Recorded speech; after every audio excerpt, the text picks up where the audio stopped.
Sadly, this old door has had its lock broken and the frame is damaged. So it's certainly a job for 3C's 2-in-1 wood repair.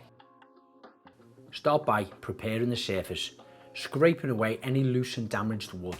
Then take some rough sandpaper and sand away the old paintwork around it.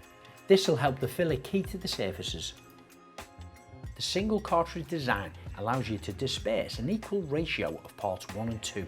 Then you can mix these together until you get a consistent colour. Then you can apply, making sure that you fill all the gaps and smoothing it as you go. You can also place a piece of plastic along one side. This will help you create a straight edge. Once it's dry, it can be sanded, primed and then painted. For more information, visit 3csealants.co.uk.